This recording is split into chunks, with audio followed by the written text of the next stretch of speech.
Hi and welcome everyone, Fairy Tuck here. This is my epoch, and this is number 3 in the series of how to be homeless.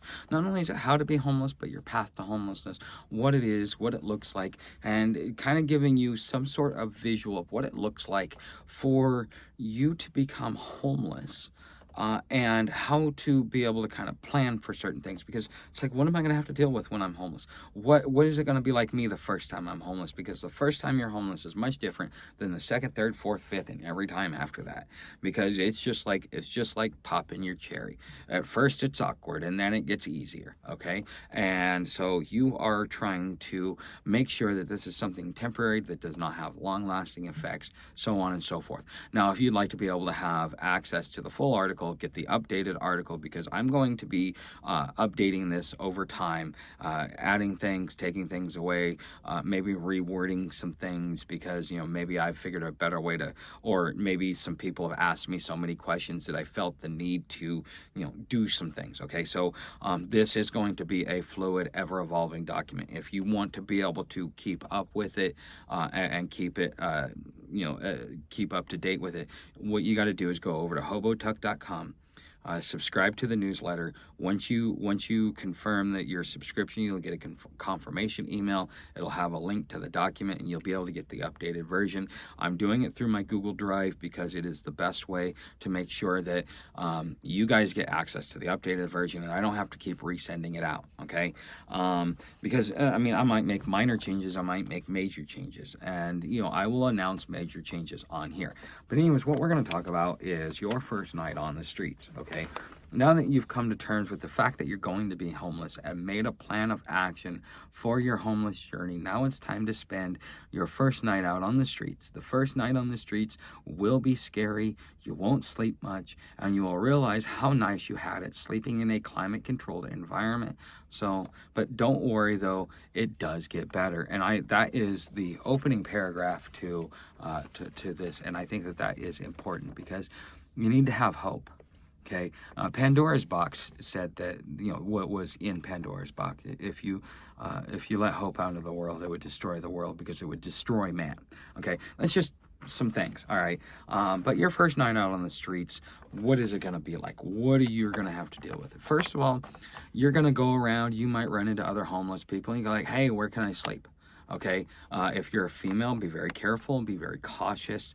You got to realize that the men are predatory. Not all, but there are enough of them to kind of keep on your guard. Okay, out here the guys expect it. If you're a guy that's not a threat to a woman, you understand that women have to deal with other things, because the guys that do the things like that, and you just kind of like, okay, it's par for the course. So if you're a female, don't feel bad, just keeping a distance and enforcing boundaries and security, because if you don't, you'll be rolled over on and you'll be taken advantage of pretty quickly. Okay, so that's my advice to you as a woman if you decide to interact. Now, you're going to need to make friends, because those friends are going to be your security. But your first night out on the streets, it's going to be a little bit different. Okay, you're going to walk around. Oh, where can I sleep? Where can I sleep?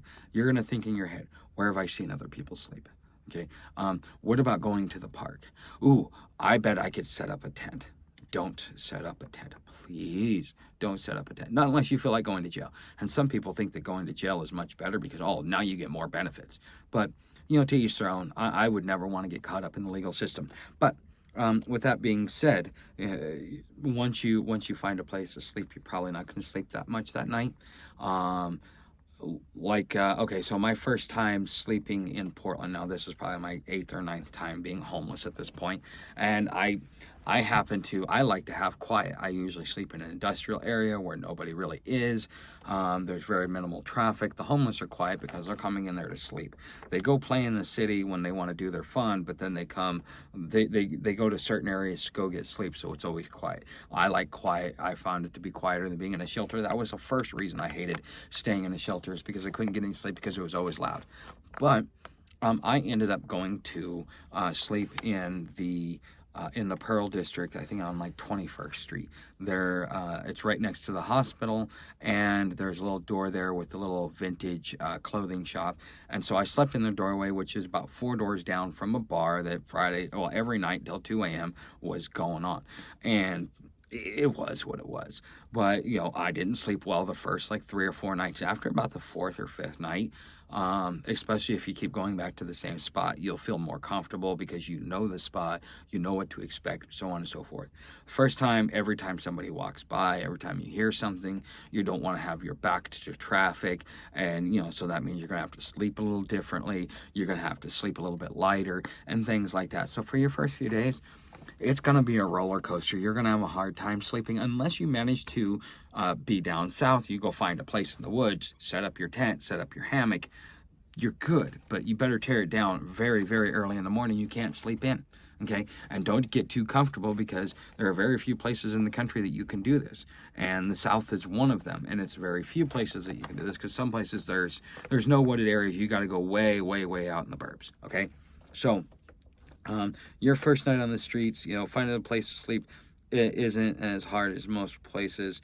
Okay, so let's talk about the Ninth Circuit Court. All right, what is the importance of the Ninth Circuit Court, and how does it play out in a situation like this? Well, what had happened was this gentleman was ticketed for, I think, a misdemeanor for sleeping in a doorway or something like that, or sleeping on public property. And he took it to court, and it made it all the way up to the Ninth Circuit Court. And they realized that, first of all, your right to travel also gives you a right to sleep. Okay, and so because you don't have a home, your class is that of a traveler, okay, a transient, okay, which is kind of how the government originally, classified us to begin with. Okay, so as a transient, you do get the rights of citizenship in whatever city that you're in. Okay, you get to enjoy those benefits because you are also a U.S. citizen. Okay, and so therefore, if somebody can go take a nap in the park, then you can go take a nap in the park. Okay, they also put restrictions. Okay, if there is not enough shelter space, okay, which there's never enough shelter space, then it's okay to sleep outside, and they cannot give you a ticket. That's why the cops are leaving you alone right now. If they overturn that, your nights will be getting moved. You'll wake up 2-3 times a night. You think these van lifers have it bad? Sleeping out on a street corner is much worse because you get woke up 2-3 times more than they will ever get woke up. I got woke up more on the streets than I ever did sleeping in the back of my car. Okay, but sleeping out on the streets taught me how to find places with my car that I would have never thought about that were more secure. So I never really had to deal with the police.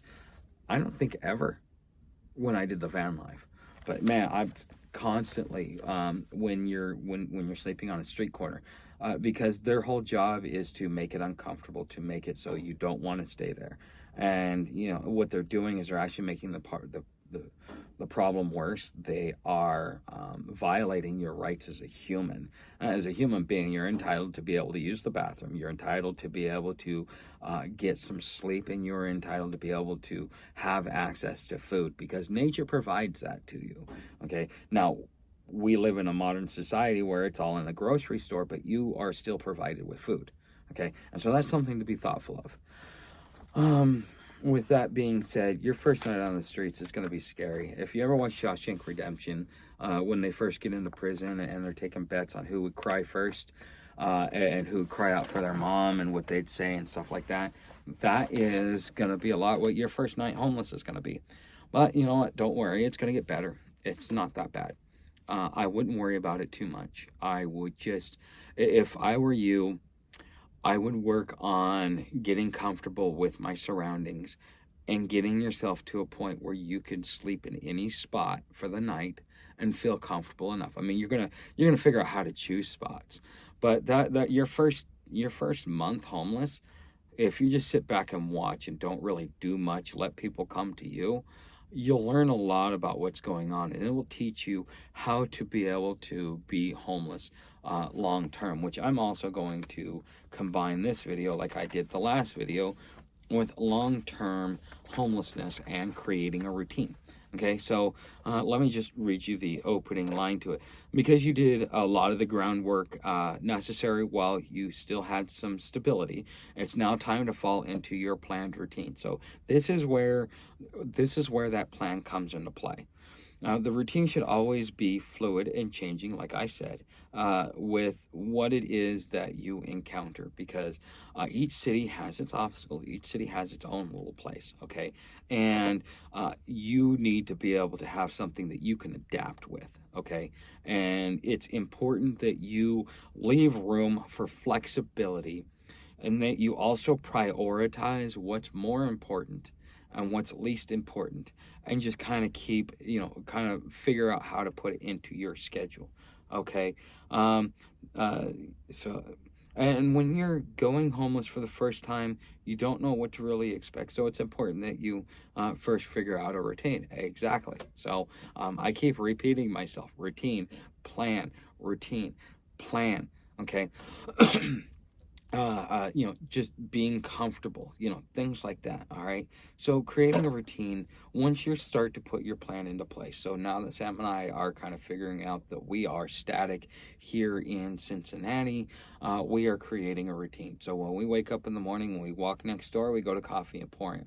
At Coffee Emporium, I grab a cup of coffee. She gets a pup cup. We go up to the park. She uses the bathroom. We go to breakfast. We stop off at the dog park. We come to the library. We start work. I do whatever tasks that I think I need to do for the day. That always changes depending upon the day and the project in which I'm working on. And then we call it for a day. I go, I relax. Sam and I sit in our camp spot. She sleeps. I pet her. People come by. Sometimes they give us food. Sometimes they give us money. Sometimes whatever. Okay, but we see the passerbys at traffic. Sam gets to meet people from time to time, as I see fit. And then, she's asleep by dark. I take her to go to the bathroom right at dark. And then she sleeps through the night. And then we get up in the morning and we do the same thing over and over. On Saturdays, I have a light day. On Sundays, that is my day off. That is the day where Sam gets to be rewarded for dealing with me the whole week, because it was a pain in the ass. Okay. So this is what it's like when, you create a routine. And the thing is as you notice, other than going to sleep at night and just sitting outside at night, which that's fine by me because I'm so busy during the day that, I mean, all I'm doing is just going there to sleep. I'm not even spending time there. Okay. And so therefore it becomes easier and easier. And I realize less and less that I'm homeless. And so therefore I don't have to deal with the erosion of personality. I don't have to deal with the erosion of my content, of my character, my morals, my standards, the way I see life. I don't have to erode that completely, because I've got a plan of action. I've created a routine. I'm falling into place and I'm figuring out how to make it work. And eventually it will all pay off. Okay, because you can only hit the wall so many times before you put a crack in it, and that crack will only stay there so long before it becomes a hole, and that hole will lead to the overall crumble of that wall. It's just, do you have the longevity and the fortitude to be able to stick with it? And that's the purpose of a routine, because it gives you something to hold on to. Okay, and this routine will be instrumental in you getting off the streets. So you guys know how to help the channel. Share the video, like it, subscribe, come on over to Patreon. Everything else is down in the description. There's a lot of ways you can help the channel. Thanks for watching, and I will see you in the next video.